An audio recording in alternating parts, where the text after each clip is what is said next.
Que le Seigneur puisse tous vous bénir, tous mes frères et sœurs, ainsi que toutes les personnes qui en ce moment même sont en train de nous voir, car nous sommes en train de transmettre le direct ici sur Internet. Vous avez pris votre temps aujourd'hui pour pouvoir écouter cet enseignement, la méditation de la parole de Dieu. La parole de Dieu, la Bible. La Bible, qui est ce livre merveilleux qui nous enseigne pour connaître Dieu. La Bible nous parle de Dieu. Ici, nous trouvons de tout dans la Bible.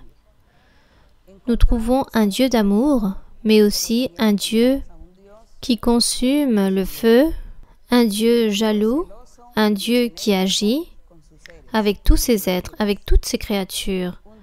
Un Dieu aussi qui offre de l'amour et de la miséricorde envers ceux qui souffrent, envers ses opprimés. Dieu leur tend la main, car ils en ont besoin. Donc, ce Dieu puissant, ce Dieu en esprit et en vérité, c'est celui que nous louons, celui que nous suivons, celui que nous glorifions tous les jours de notre vie. Que chacun d'entre nous, que chacun d'entre vous, vous puissiez avoir cette connaissance, d'avoir ce Dieu et invoquer son nom tous les jours de votre vie. Invoquez-le et clamez le nom de ce Dieu. Tous les jours que vous ouvrez vos yeux, une fois que vous vous réveillez, après avoir dormi durant toute la nuit, vous ouvrez vos yeux pour pouvoir vous réveiller, pour commencer un nouveau jour.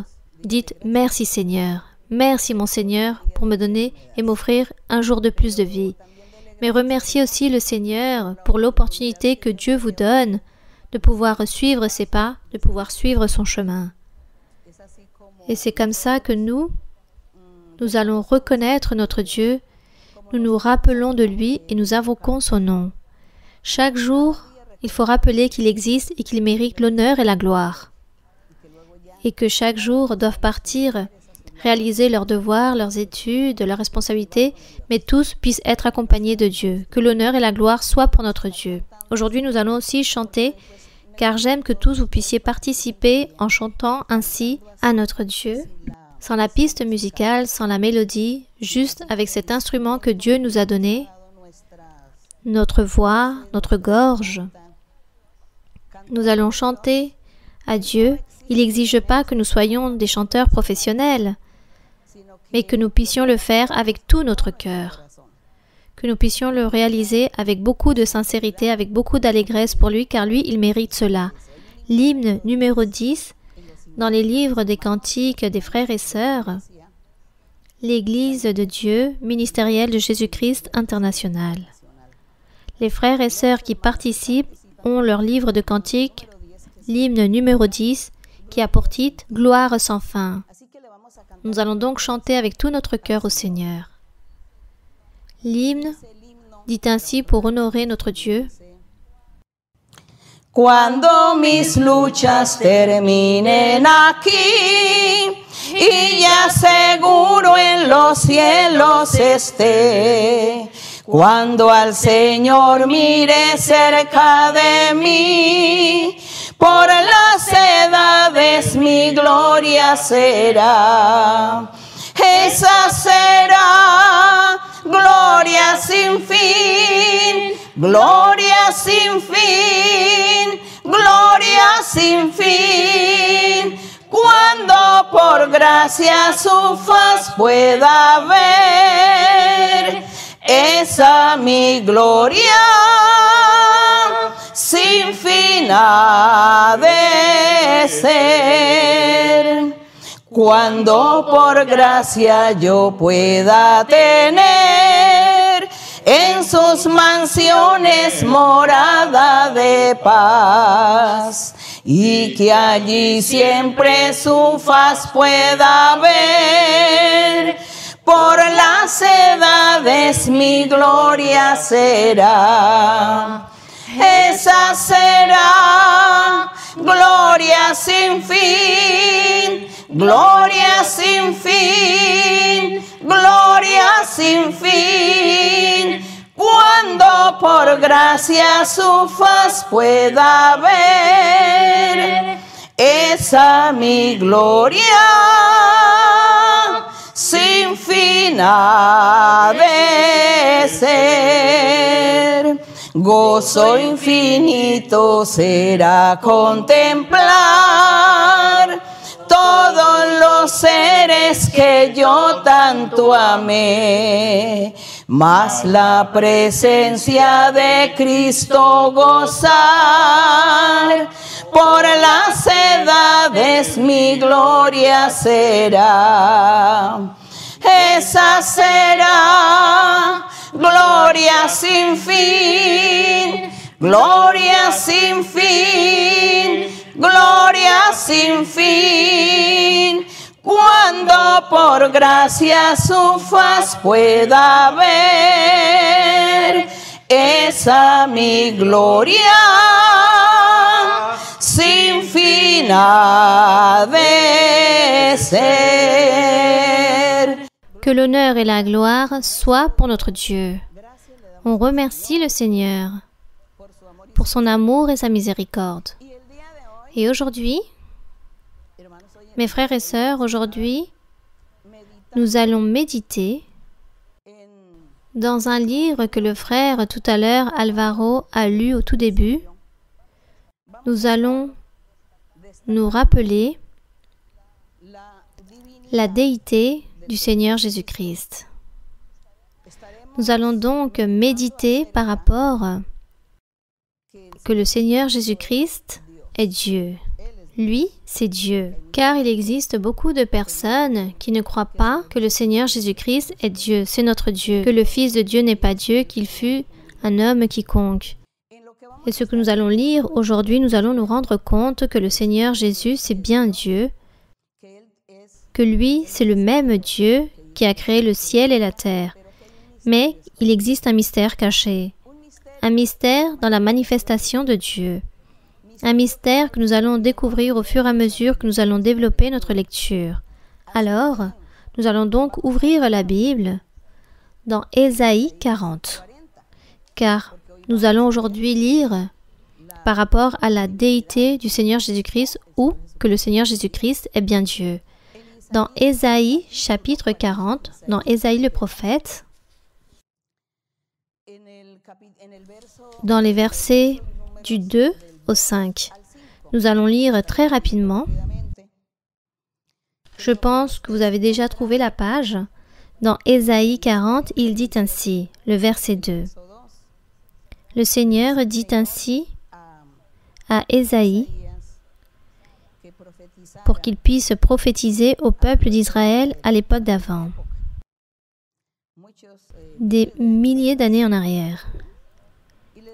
Et le Seigneur disait ici dans le verset 2, il dit à Ésaïe, « Parlez au cœur de Jérusalem, au cœur des habitants du peuple d'Israël, et criez-lui que sa servitude est finie, que son iniquité est expiée, qu'elle a reçu de la main de l'Éternel au double de tous ses péchés. » Car ici, dans ce chapitre, nous voyons que Dieu avait déjà châtié le peuple d'Israël, il avait détruit ce peuple, cette ville de Jérusalem, il avait emporté captif ce restant du peuple à Babylone, ils étaient revenus, et en revenant, Dieu leur faisait des promesses très merveilleuses, que eux, ce restant du peuple, allait suivre jusqu'au jour où allait venir le Seigneur Jésus-Christ sur la terre pour pouvoir prêcher sa parole, les bonnes nouvelles du salut ou le vrai évangile du Seigneur Jésus-Christ. Et c'est pour cela que le Seigneur disait à Ésaïe cela, « Voici ce que j'ai pour les futures générations. Dis tout cela à Jérusalem, à tous ses habitants. Même si eux, anciennement, cette prophétie ne s'est pas accomplie, car lorsque le Seigneur Jésus-Christ s'est manifesté sur terre, eux, ils étaient déjà morts, car beaucoup d'années, beaucoup de siècles étaient passés. Mais Dieu était en train de parler à toutes les futures générations. Dieu était en train de parler à une église qui allait s'établir dans le futur. Et c'est pourquoi il leur dit, « Dis-leur que leur servitude est finie et que leur iniquité est expiée. Et qui allait pardonner ici les péchés? Le Seigneur Jésus-Christ. Donc dans le verset 3, il dit, « Une voix crie dans le désert. Préparez au désert le chemin de l'Éternel. Aplanissez dans les lieux arides une route pour notre Dieu. » Cette voix qui criait dans le désert, il se référait à Jean-Baptiste. Lui, c'était la voix qui allait crier dans le désert. Lorsque nous lisons les évangiles, nous trouvons une histoire qui raconte que Jean est venu du désert vêtu avec des habits d'animaux de manière très différente par rapport à ce que les autres, les prophètes ou les sacrificateurs utilisaient pour s'habiller. Lui, il est venu habillé d'une manière différente. Il est venu du désert en train de prêcher. Et Jean disait, « Repentissez-vous car le royaume du ciel s'approche. » Voilà, ça c'était cette voix dont parlait le Seigneur ici dans Ésaïe. Une voix qui crie dans le désert ici. À aucun moment le Seigneur a dit, « Jean-Baptiste vient et c'est lui qui va prêcher. » Dans la prophétie d'Ésaïe, il a montré le peuple qu'allait venir une voix qui allait crier, qu'il fallait préparer au désert le chemin de l'Éternel et qu'il fallait se repentir, qu'il fallait préparer les cœurs, car Dieu allait se manifester très promptement. Et lorsqu'il a dit que Dieu allait se manifester très promptement, il se référait au Seigneur Jésus-Christ. C'est pourquoi il dit, « Aplanissez, dans le verset 3, « Aplanissez dans les lieux arides une route pour notre Dieu. » Ici, il n'était pas en train de dire un prophète ou un autre prophète ou un prophète de tous ceux qui ont existé, non. Il disait, cette voix qui vient du désert sera en train de préparer les cœurs des personnes, car celle-ci sera en train de préparer le chemin de Dieu, le chemin de notre Dieu. Lorsque lui, il se manifestera, il pourra trouver des cœurs qui se repentissent.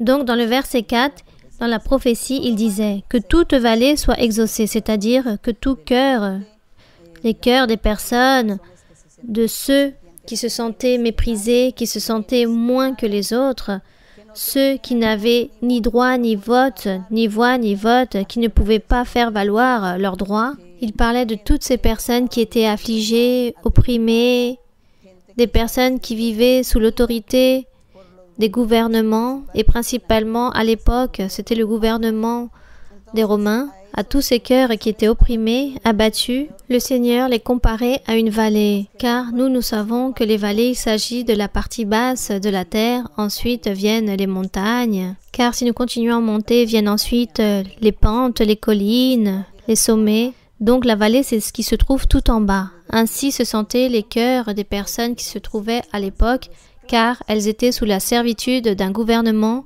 c'était l'Empire romain. Et eux n'avaient pas cette liberté pour chercher Dieu. Donc même s'ils auraient voulu le faire, ils n'auraient pas pu le faire. Donc ils se sentaient ainsi opprimés, et c'est pourquoi il dit que toute vallée soit exaucée. Alors tous ceux qui se trouvent en bas, motivez-vous, allégrez votre cœur, car vient de la part du Seigneur, le roi. Vient celui qui va prêcher les bonnes nouvelles du salut. Celui qui va pardonner les péchés, celui qui va réaliser des miracles et des prodiges. Alors il dit que toute montagne et toute colline, c'est-à-dire les grands, ceux qui dirigeaient, ceux qui avaient le pouvoir, ceux qui humiliaient celui qui était impuissant, il s'agissait de cette montagne élevée, toute colline, et il disait, vous devez vous abaisser, car vous êtes arrogants et orgueilleux. Et en plus, il leur dit que les coteaux se changent en plaine. Vous n'êtes pas en train d'accomplir avec la loi de Moïse. Vous avez détourné la voie du Seigneur à travers vos traditions. C'est pourquoi il dit que les coteaux se changent en plaine, mais aussi que les défilés étroits en vallons. Donc, comment se trouvaient ces cœurs? Les cœurs de ceux qui étaient orgueilleux, qui avaient un cœur dur, qui s'adonnaient à l'idolâtrie.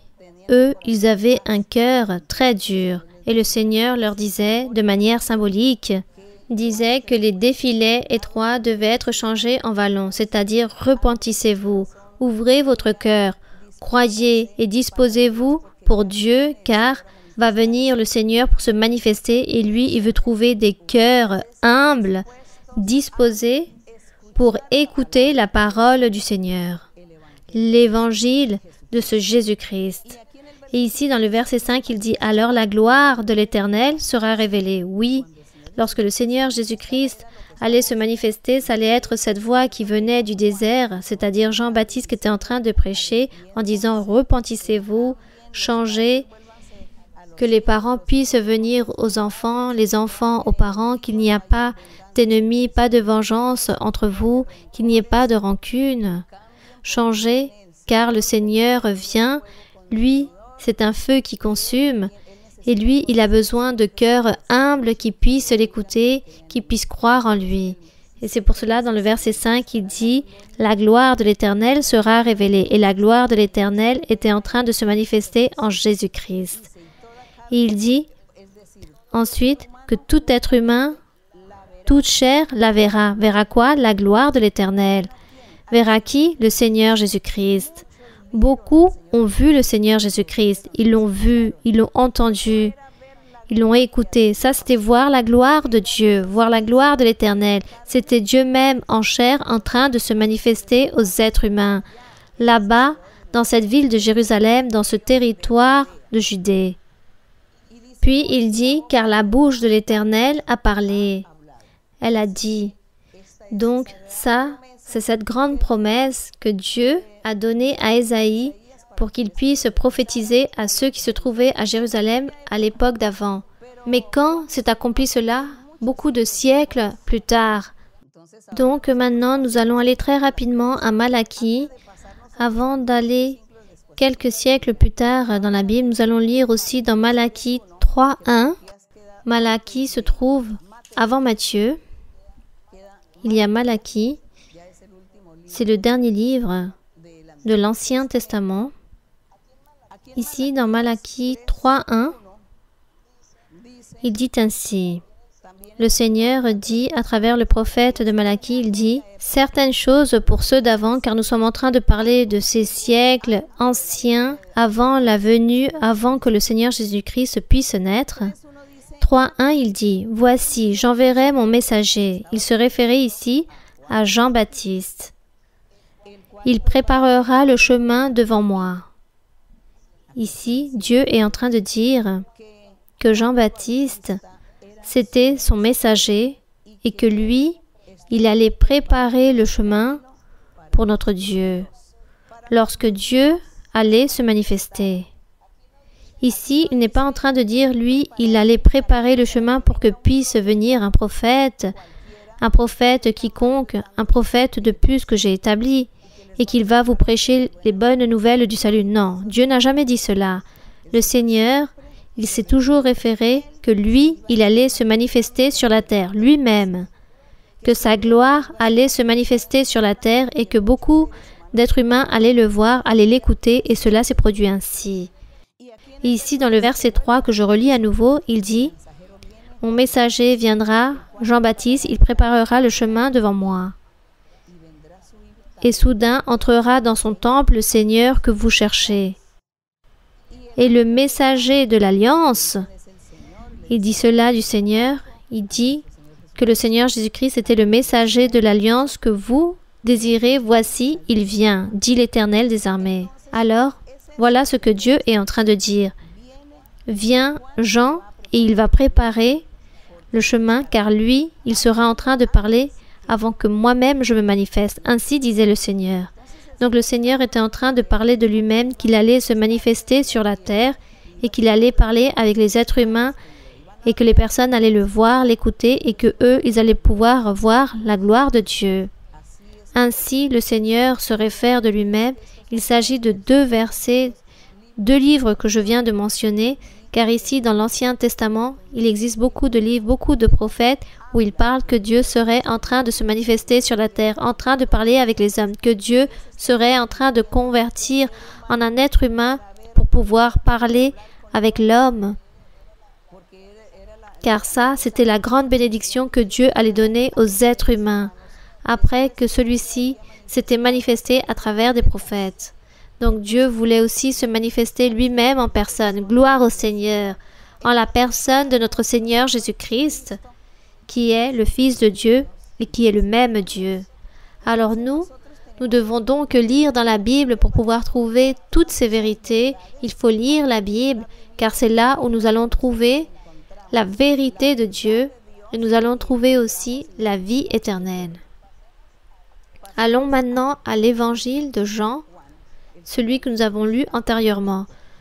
Dans l'évangile de Jean, dans le chapitre 1,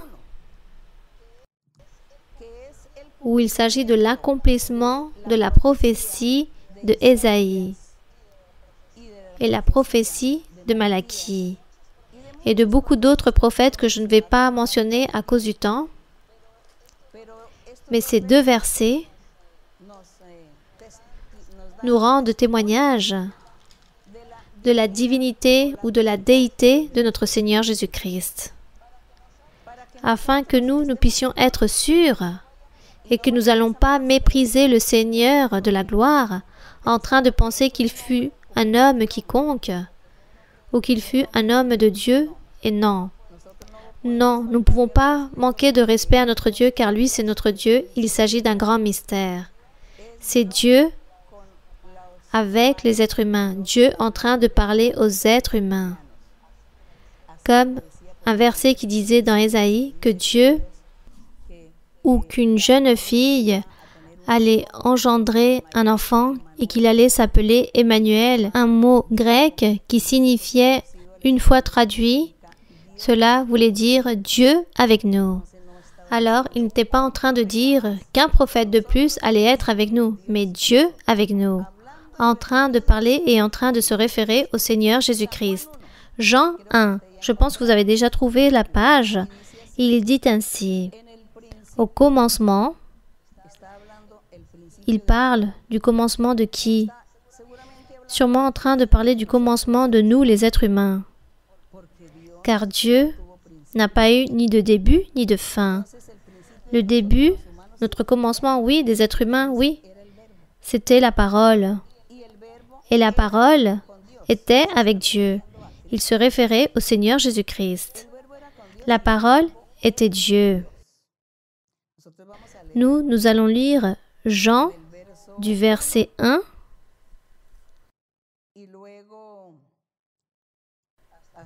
jusqu'au verset 15. Nous allons donc lire ainsi.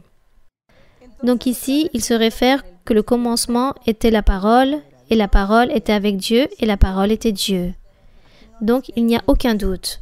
Mais comme il y a des personnes qui doutent encore, à cause du Nouveau Testament ou des Évangiles, c'est pourquoi je vous invite à lire dans l'Ancien Testament, les livres des prophètes, vous allez trouver beaucoup de choses et la même chose, le même enseignement, en train de donner la déité de Dieu, que le Seigneur Jésus-Christ est Dieu. Et dans le verset 2, il dit, « Elle, cette parole à laquelle nous sommes en train de parler, celle-ci était au commencement avec Dieu. Cette parole était au commencement avec Dieu. » Et dans le verset 3, il dit, « Toutes choses, l'univers, absolument tout, ont été faites par cette parole, par ce Jésus-Christ. Elles ont été faites. Sans elle ou sans lui, rien n'aurait été fait. Pourquoi? Parce que lui, c'est Dieu. C'est Dieu et c'est pour cela que l'univers sans lui n'aurait pas été fait, et nous non plus. Verset 4. En elle, la parole était la vie. En ce Jésus-Christ était la vie, et la vie était la lumière des hommes. Mais ici, il ne parle pas tant de la vie physique et matérielle, mais de la vie éternelle. Et ici, il ne parle pas non plus de la lumière comme celle qui est physique, matérielle, la lumière des hommes, non celle qui est physique, mais la lumière spirituelle. La lumière qui éclaire notre âme, notre être. La lumière qui enlève l'ignorance, qui fait ouvrir nos yeux à l'entendement, à la compréhension, et qu'avec notre intelligence, nous pouvons comprendre pourquoi nous vivons, pourquoi nous existons, et pourquoi nous faisons les choses, et qui a créé l'univers, et pourquoi il a été créé. C'est cette lumière, cette connaissance, Dieu avec nous. Verset 5, il dit, la lumière, lui, dans les ténèbres. Et les ténèbres ne l'ont point reçu. Parce qu'ici, il est en train de parler de ténèbres, d'une obscurité, d'une couleur sombre. Et ces mêmes ténèbres, il s'agit du diable. Il dit que la lumière, lui, dans les ténèbres, et c'est pour cela que le Seigneur Jésus-Christ a créé une lumière physique, et il a réalisé aussi des ténèbres physiques pour que nous puissions comprendre qu'est-ce qu'était la lumière et qu'est-ce qu'étaient les ténèbres. Car si le Seigneur ne nous aurait pas donné le jour et la nuit, alors nous ne pourrions comprendre qu'est-ce qu'était cette lumière ou ces ténèbres dont parle le Seigneur ici. Non, nous ne comprenons pas, nous ne connaissons pas. Mais aujourd'hui, nous connaissons. Nous savons qu'est-ce que la lumière, qu'est-ce que sont les ténèbres et la lumière qui éclaire. C'est pourquoi le Seigneur a réalisé les choses physiques pour que nous puissions nous aussi comprendre lorsque lui, il nous parle avec ses terminologies spirituelles, nous puissions ainsi comprendre. C'est pourquoi le Seigneur dit qu'il nous a fait à son image et à sa ressemblance. Pourquoi? Pour pouvoir comprendre comment est le Seigneur. Imaginez-vous, à son image, c'est-à-dire que le Seigneur a aussi une bouche, des yeux, des oreilles, un corps, des bras, des jambes. Le Seigneur a tout cela. Et le Seigneur a des mains pour châtier, pour bénir. Il a des yeux pour nous voir, des oreilles pour nous écouter. Ça, c'est l'image et à sa ressemblance. Ainsi, avec les lumières et les ténèbres, il nous a fait le jour et la nuit, pour que nous puissions comprendre que Dieu avait créé une lumière et aussi des ténèbres. La lumière, c'est Jésus-Christ, et les ténèbres, c'est le diable. Mais si nous n'avions pas eu un jour et une nuit, nous n'aurions pas pu comprendre cela par rapport à la lumière et les ténèbres. Et ici, dans le verset 6, il dit que ces ténèbres ne sont point reçues contre la lumière, c'est-à-dire les forces du mal ne vont jamais vaincre avec les forces du bien, notre Dieu, notre Seigneur Jésus-Christ, qui est la même chose. Il dit dans le verset 6, « Il y eut un homme envoyé de Dieu, son nom était Jean, le même que nous avons lu dans Ésaïe 40 et dans Malachie 3. » Il s'agit du même Jean dont il parle ici. « Il y eut un homme envoyé de Dieu dont son nom était Jean. » Ce Jean est venu pour servir de témoin. Mais à qui? Car les prophètes avaient déjà parlé d'une personne, de Jean, mais ils n'ont pas dit en détail qu'il s'agissait de Jean, mais ils parlaient d'une voix qui venait du désert, et cette voix allait venir du désert, elle allait crier, cette voix, la voix de Jean, vient pour préparer les cœurs. Ainsi disent les prophètes. Donc il dit qu'il vint pour servir de témoin aux prophètes de l'Antiquité. Jean est venu pour rendre témoignage à la lumière qui était Jésus-Christ. Ce n'était pas le jour, notre jour physique, la lumière ici, c'était Jésus-Christ. Donc il dit que celui-ci est venu pour rendre témoignage, pour prêcher et pour rendre témoignage aux personnes. Repentissez-vous, car le royaume des cieux s'approche. Après moi viendra un autre dont je ne suis pas digne de délier la courroie de ses souliers. Je ne suis pas digne de lui. Lui, il va baptiser en feu. Lui, c'est un feu qui consume. Il viendra, car moi, je ne suis pas digne de lui. Repentissez-vous, car il viendra. Celui qui vient après moi, le Seigneur Jésus-Christ. Il se référait à lui, Jean. Voilà ce qu'il témoignait. Il disait aux personnes, repentissez-vous, car lorsqu'il va apparaître, et si vous marchez mal, vous êtes hypocrite, vous êtes faux devant Dieu, alors lui, il peut vous châtier, il peut vous envoyer la mort. Mais si vous avez un cœur qui est prêt pour pouvoir écouter son message, son évangile, alors il va pardonner vos péchés, il va vous donner une vie éternelle. Gloire à Dieu. Donc ici, il dit, Jean allait rendre témoignage à Jésus-Christ afin que tous crussent en Jésus-Christ. Le verset 8 dit, il n'était pas la lumière, Jean n'était pas la lumière, mais il parut pour rendre témoignage à la lumière, en train de parler de cette véritable lumière, notre Seigneur Jésus-Christ. Verset 9, cette lumière était la véritable lumière qui, en venant dans le monde, éclaire tout homme. Notre Dieu qui est devenu chair en la personne du Seigneur Jésus-Christ, il est venu au monde, il venait sur terre pour marcher avec les hommes, les femmes, Tout cela est merveilleux et quel privilège ceux qui à l'époque ont pu voir le Seigneur en chair. Mais bon, aujourd'hui aussi, nous voyons le Seigneur en esprit et nous voyons sa main toute puissante lorsqu'il réalise des prodiges, des miracles. Lorsque vient son Saint-Esprit, il nous utilise, il nous donne les dons spirituels, il fait tant de miracles, le Seigneur. Là, nous sentons la présence du Seigneur, nous le sentons très proche. Là, le Seigneur, il se révèle à nous aussi. Parfois, il montre aux personnes à travers des songes, des visions. Tout cela est merveilleux. Alors, ne nous lamentons pas autant par rapport aux personnes de l'Antiquité. Et ici, il dit, « Cette lumière qui éclaire tout homme viendra au monde. » Oui, regardez ce qui est écrit. Elle était dans le monde. Cette lumière véritable était dans le monde, c'est-à-dire le Seigneur Jésus-Christ, notre Dieu. Lui, il était déjà dans le monde. Pourquoi? Oui, il a parlé à Adam, il a parlé à Ève. Il a parlé aussi à Caïn. Il a dit à Caïn, « Pourquoi as-tu tué ton frère ?» Il a parlé avec tous les patriarches. À Noé, il lui a dit, « Réalise une arche, car moi, je vais détruire toute cette humanité, je vais envoyer le déluge. Prêche pour qu'il puisse se repentir. » Il a parlé à Abraham, à Moïse, à Jacob, à Isaac, à tous les prophètes.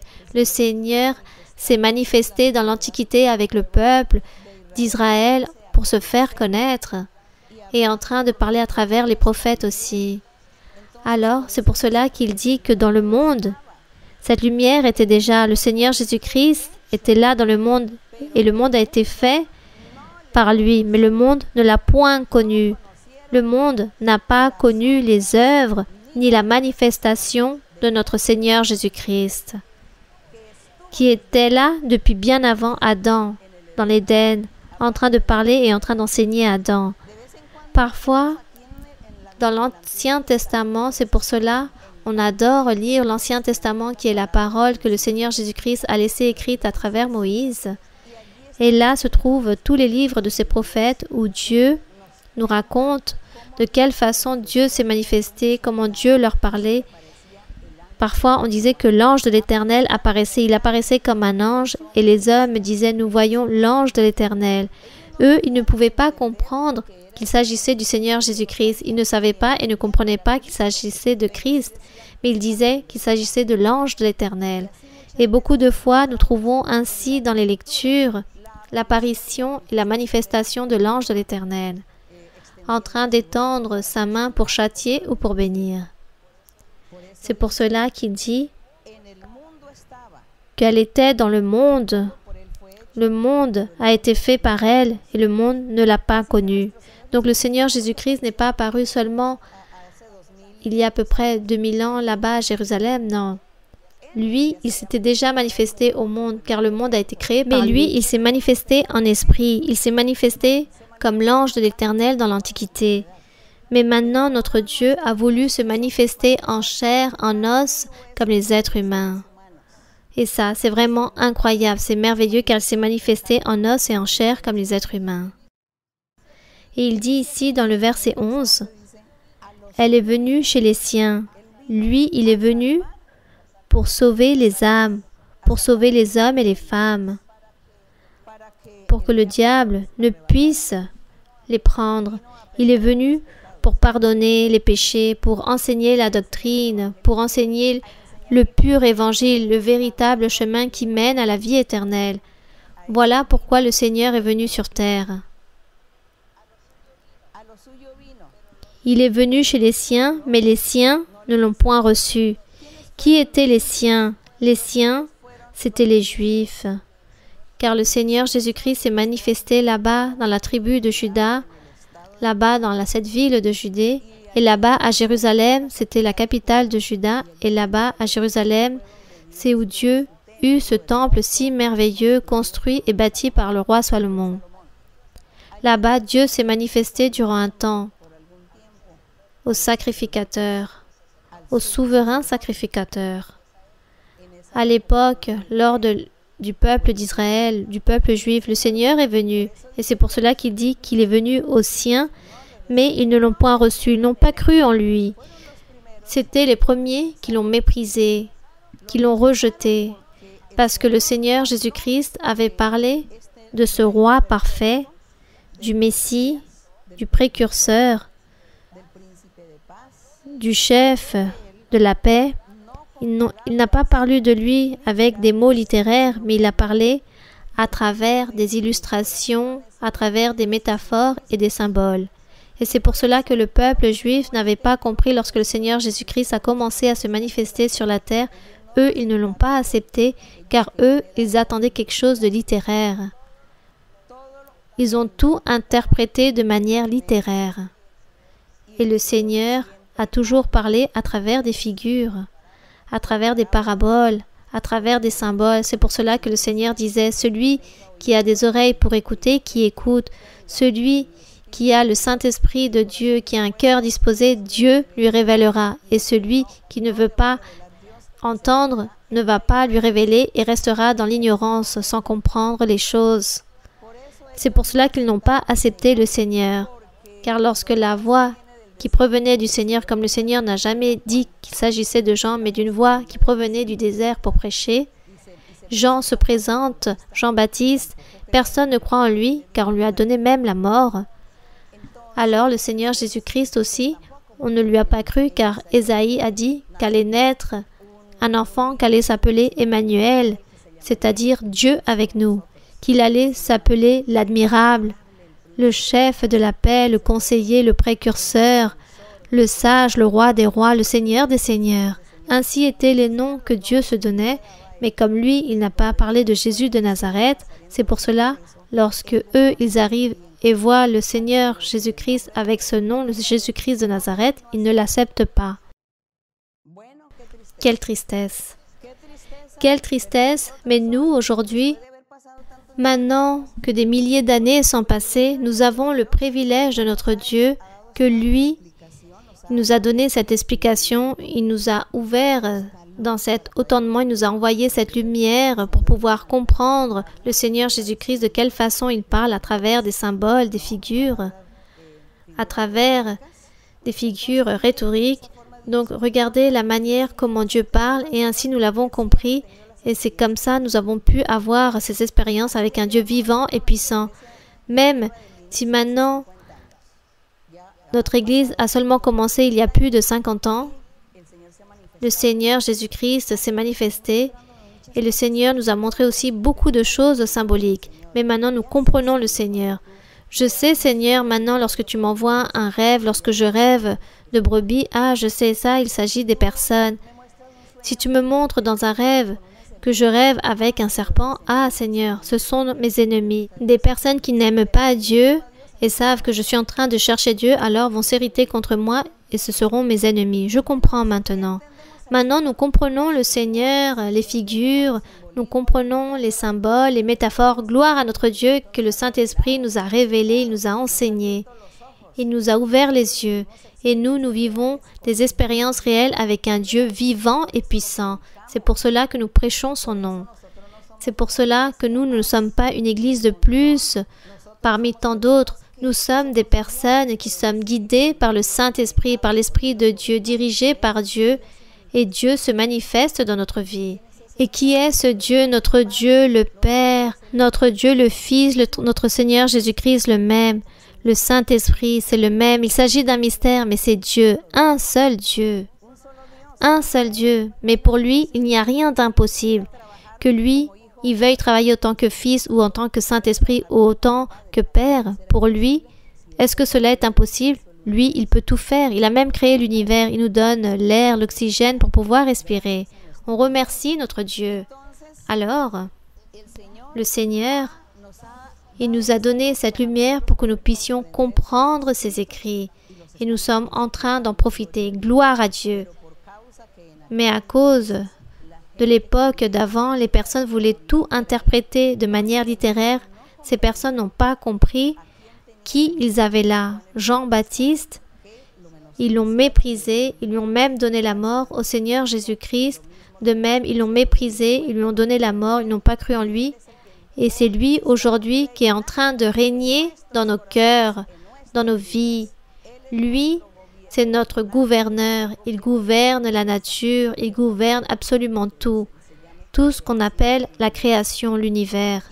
Il dit ici dans le verset, comme il dit que les siens ne l'ont point reçu, Dans le verset 12, il dit « Mais tous ceux qui l'ont reçu et ceux qui croient en son nom, en le Seigneur Jésus-Christ, leur a donné le pouvoir de devenir enfants de Dieu, lesquels sont nés. » Lorsque j'entends dire les personnes là-bas dans le monde qui disent « Nous sommes tous enfants de Dieu », non, cela est un mensonge. Car non tous sont les enfants de Dieu. Les enfants de Dieu sont ceux qui croient en Jésus-Christ en tant que Dieu est un seul, le Père, le Fils et le Saint-Esprit. Il s'agit d'un seul Dieu et que Dieu s'est manifesté en tant qu'homme aux êtres humains. Et ceux qui font et accomplissent les commandements de notre Dieu, eux, ce sont les enfants de Dieu. Le reste des personnes, les millions et milliards de personnes que vous voyez à travers les médias qu'il existe dans le monde, où les personnes nous racontent qu'il existe tant de personnes, eux, ce sont des créatures du Seigneur, la création de Dieu, mais ce ne sont pas des enfants de Dieu. Il s'agit de la création de Dieu, des créatures de Dieu. Mais les enfants de Dieu sont ceux qui font la volonté de Dieu, ceux qui ne pêchent pas. Ceux qui ne dérobent pas, qui ne commettent pas d'adultère, d'iniquité, qui ne commettent pas d'impudicité, qui ne commettent pas de meurtre. Ces personnes ne gardent pas en eux de la rancune, de la vengeance, de l'ambition. Ce ne sont pas des voleurs, ce ne sont pas des personnes qui s'enivrent.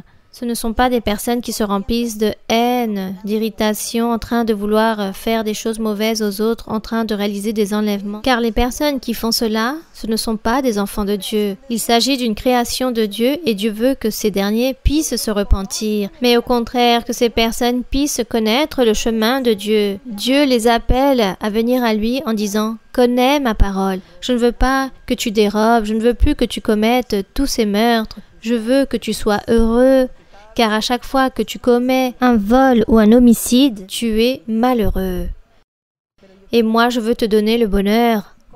Connais ma parole, lis la Bible, et tu verras comment je te donnerai la joie et je te donnerai tout ce que tu as besoin. Et tu n'auras plus besoin de réaliser toutes ces choses si mauvaises, si désagréables. Et je te donnerai la joie, la paix, et je te donnerai aussi la vie éternelle lorsque tu mourras. Regardez la belle bénédiction du Seigneur. Donc, nous devons donc savoir faire la différence, les enfants de Dieu et la création de Dieu ou les créatures de Dieu.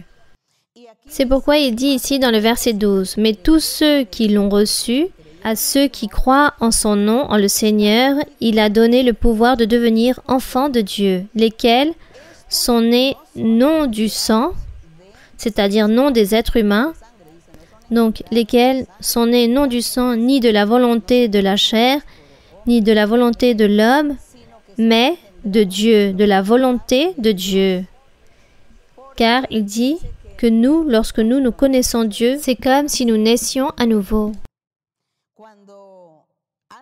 Avant de connaître cette parole, avant de connaître cette voix de Dieu, j'étais une créature de Dieu, une création de Dieu. Et sûrement, j'ai peut-être réalisé beaucoup de péchés. J'étais très jeune, je pense. Peut-être pas des choses si graves, mais pour Dieu, oui. Mais ensuite, lorsque j'ai connu Dieu, que s'est-il passé? J'ai connu la Bible, j'ai été séduite par Dieu, j'ai commencé à lire et à trouver la vérité de Dieu et je donne la gloire à Dieu car je l'ai trouvé et j'ai continué car j'étais séduite par le Seigneur. Et Dieu, qu'a-t-il fait avec moi? Il m'a dit, tu vas renaître. Et oui, Dieu m'a donné un nouveau cœur. Et oui, de nouveau je suis née. J'étais une nouvelle créature, mais je n'ai pas eu besoin de revenir dans le ventre de quelqu'un. C'est juste que Dieu a réalisé un renouvellement, une régénération dans mon être et il m'a changé. Et j'ai cessé d'être égoïste, envieuse, peut-être menteuse, bon, ambitieux, je ne sais pas quoi d'autre encore. J'ai tout renoncé car lui, il m'a enlevé cela. Dieu m'a changé. Mais pourquoi il m'a changé? Parce que moi, j'ai donné mon cœur à Dieu. Parce que moi, je lui ai déposé cette confiance en lui et j'ai dit, je veux suivre ton chemin, je veux faire ta volonté, je veux te plaire, enseigne-moi. Voilà ce que fait Dieu.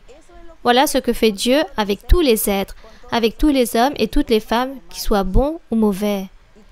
Et lorsque j'ai mentionné certains péchés, je ne suis pas en train de juger les personnes. Je fais juste un rappel des péchés pour que les personnes, afin que les gens n'aillent pas dire « je ne peux pas changer, j'ai cette tendance et je n'arrive pas à changer. Non, c'est Dieu qui va te changer.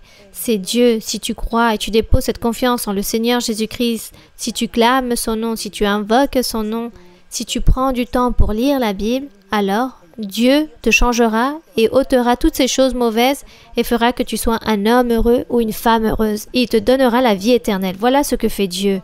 Et lui, il te donnera ce titre d'être un enfant de Dieu. Et ici, dans le verset 14, il dit « Et la parole, car nous parlions qu'au commencement était la parole, et la parole était avec Dieu, et parole était Dieu, en parlant de Jésus-Christ. » Et ici, dans le verset 14, « Et la parole a été faite chair. » Dieu est devenu chair, et il a habité parmi nous, pleine de grâce et de vérité. Et nous avons contemplé sa gloire, une gloire comme la gloire du Fils unique venu du Père. Et dans le verset 15, il dit, « Jean lui a rendu témoignage. » De qui? De cette parole, de Jésus-Christ, de ce Jésus-Christ de Nazareth. Et Jean s'écriait en disant, « C'est celui dont j'ai dit, celui qui vient après moi m'a précédé, car il était avant moi. » Gloire au Seigneur. Ici, Jean, car nous sommes en train de lire l'Évangile selon Jean, Jean a eu le grand privilège de connaître le Seigneur. Il a pu être ce personnage utilisé par Dieu pour qu'il puisse parler et faire l'antichambre, l'introduction du Seigneur Jésus-Christ lors de sa venue, lors de sa manifestation. Voilà ce qu'a fait Jean. Donc, mes très chers frères et très chères sœurs, vous qui avez déjà lu la Bible, qui connaissez déjà cette vérité, vous la saviez déjà. Nous étions juste en train de faire un rappel. Mais peut-être il existe encore beaucoup de personnes qui n'ont pas eu cette expérience de pouvoir écouter la parole de Dieu, de pouvoir écouter quelque chose de ce que la Bible raconte. Je vous invite donc à chacun d'entre vous pour que vous puissiez lire la Bible. Je vous invite pour que vous puissiez être de nouvelles créatures, des personnes qui naissent à nouveau, que Dieu puisse vous donner la paix, la joie, l'allégresse, que Dieu puisse tendre sa main sur vous, qu'il puisse vous bénir et qu'il puisse écouter vos prières, vos cris. Donc, je vous fais cette invitation. Lisez la Bible et continuez de l'avant. Et à mes frères et sœurs aussi, continuez à lire la Bible car il faut apprendre de Dieu.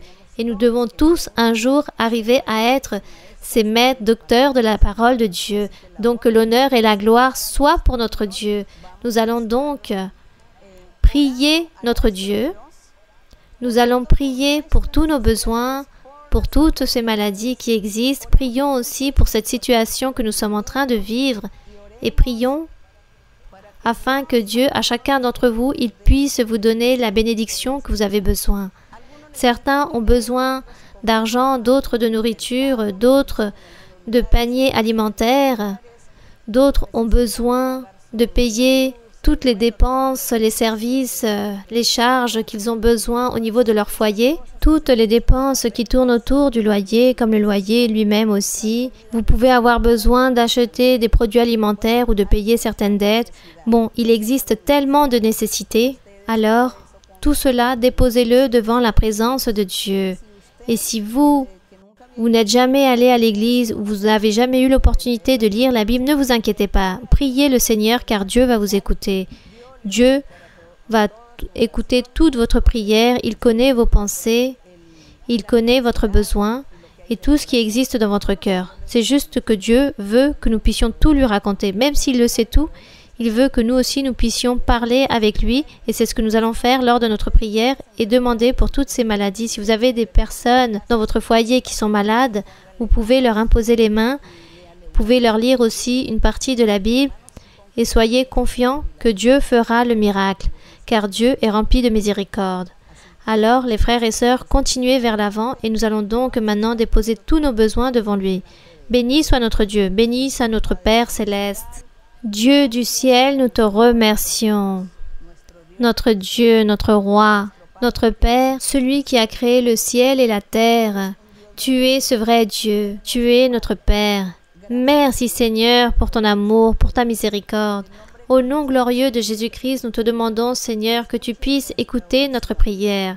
que tu puisses écouter nos suppliques, que tu puisses écouter nos plaidoiries. Regarde, Seigneur, toutes nos nécessités. Nous avons des besoins spirituels et matériels, et tu les connais, Seigneur. Regarde tout ce que nous te demandons en ce moment même, que tu sois, Seigneur, en train d'ôter cette maladie, ce virus, qui est en train de couvrir le monde entier, qui veut nous détruire. Il veut finir avec chacun d'entre nous. Mon Père, donne-nous l'opportunité, la vie de pouvoir te connaître, de pouvoir te plaire, de pouvoir faire ta volonté, de pouvoir accomplir tes commandements, de pouvoir faire de bonnes œuvres droites, justes devant toi. Donne-nous l'opportunité, mon Seigneur. Pardonne, Seigneur, l'iniquité, pardonne le péché qui règne. Permets, mon Père, que tous tes enfants puissent marcher et publier dans le monde ta parole, en train d'enseigner ta parole, et que toi, Seigneur, tu puisses les soutenir, que tu puisses leur donner ce pouvoir, cet appui pour qu'il y ait des miracles, des prodiges, pour que les personnes puissent croire et voir que tu existes, que tu es un vrai Dieu, et que tu es le seul, Seigneur, à pouvoir donner la faculté aux êtres humains pour pouvoir faire des miracles, des prodiges en ton nom, pour pouvoir travailler dans le monde en ton nom, mon Seigneur, pour que les personnes puissent se convertir, en ton nom, pour que ta parole puisse être connue par tous et que tous puissent t'aimer, que tous puissent te louer et puissent te chercher en esprit et en vérité, mon Seigneur, car tu es esprit, mon Père saint. Béni soit ton nom, louange à ton nom pour toujours. Père saint, nous te demandons, Seigneur, que tu puisses tendre ta main toute puissante sur chaque tête, sur chaque homme, femme, personnes âgées ou enfants. Bénis-les, Seigneur. À certains, donne-leur la guérison dans leur corps. Ôte les maladies, les douleurs. Ôte, Seigneur, tous ces virus, toutes ces maladies. Et ainsi, par rapport aux maladies incurables comme le cancer et d'autres, Seigneur, libère ces personnes qui sont victimes de sorcellerie, d'envoûtement. Toutes ces personnes qui sont tourmentées par des mauvais esprits, qui ne les laissent pas dormir pendant la nuit, car elles vivent de cauchemar en cauchemar, elles sont tourmentées dans leur corps. Tous ces produits des sorcelleries et des envoûtements, produits des convoitises du diable, Seigneur, tends ta main, libère, réprimande tout mauvais esprit, tout esprit impur, purifie les cœurs, mon Seigneur, libère, Seigneur. Écoute leurs prières, écoute leurs clameurs, et que tu sois, Seigneur, en train de les bénir. Nous sommes entre tes mains, mon Seigneur, éternel Dieu, nous nous trouvons dans tes mains, nous déposons cette confiance en toi. Merci, mon Père, pour pouvoir nous écouter. Que l'honneur, la gloire et la louange soient toujours pour toi, mon Seigneur. Que ton nom soit loué éternellement. Que tous les êtres humains et que toutes les futures générations puissent te suivre, puissent te chercher, puissent te clamer, puissent te louer et puissent te valoriser et te respecter, et qu'ils puissent croire en ton existence, mon Père. Merci, Seigneur, au nom glorieux de Jésus-Christ. Que pour lui soit l'honneur, la gloire et la louange pour toujours. Amen. Nous allons donc chanter ce cantique merveilleux, ce cantique 80 qui dit « Louez l'Éternel, toute nation ». Et nous allons chanter au Seigneur avec tout notre cœur. Alabad a Jehová, naciones todas, pueblos todos, alabadle, porque ha engrandecido sobre nosotros su misericordia, y la verdad de Jehová es para nosotros, aleluya, amén. Y la verdad de Jehová, aleluya, es para siempre, amén. Alabad a Jehová, naciones todas, pueblos todos, alabadle, porque ha engrandecido sobre nosotros su misericordia. Y la verdad de Jehová es para nosotros, aleluya, amén. Y la verdad de Jehová, aleluya, es para siempre, amén. Gloire à notre Dieu. Que la bénédiction du Seigneur soit avec chacun d'entre vous en cette journée. Je vous aime en le Seigneur. Je vous envoie beaucoup de salutations. Je vous aime en Jésus-Christ. Merci.